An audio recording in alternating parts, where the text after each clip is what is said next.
Qarisi bor uyning parisi bor deydilar.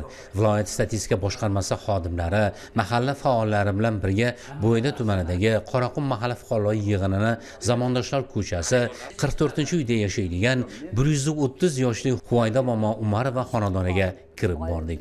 Bizni momoning kenja o'g'illari To'raqul aka ochiq chehra bilan kutib oldi. Noshkurchilik qilib qolsak, bolam nima qilmagan. Bizni ko'rgan nimani sizlar ko'rmanglar deydi. O'sha paytlarda deydi, o'sha paytlar gapirib beradi ona. Shu avval pul yo'q deydi.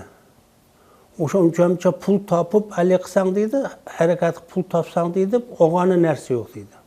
Buni zamonimizga qarag'in bolam to'qchilik deydi.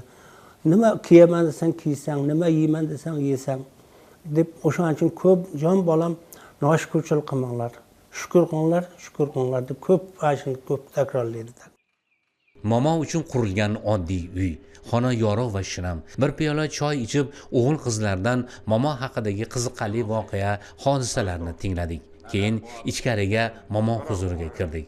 Axir ziyoratga borishdan asosiy maqsad muddo ham duo olish. Xuddi shunday, duoda gap ko'p. Yaxshilik kunlar olsun, tinchlik olsun. Hemisi yaxshilik kunlar, xushlanchilik kunlar. Ordular haber kılmak, Allah'ına kadar kutunlarını gümüşüp karınlar. Mamlakatimizda aholi va qishloq xo'jaligini ro'yxatga olish jarayonlariga tayyorgarlik ishlari davom etyapti. Shu munosabat bilan momoga yuzlandik. Momoning xotirlashicha, o'tgan umri mobaynida u 6 marta ro'yxatdan o'tgan ekan. Buni onalardan eshitgan o'g'li To'raqul aka yaxshi eslaydi. Onamlarni aytish bo'yicha mana 1926-yildan 89-yilgacha qog'oz shaklida yozma ravishda ro'yxatga olingan ekan. Mana endi hozir 7-marotaba ro'yxatga olish o'tkaziladi. Xalqimizni shu ro'yxatga olishda faol ishtirok etishini so'rab qolaman. Huvayda Umarova 1895-yil 1-yanvar sanasida Bo'yda tumanida tug'ilgan.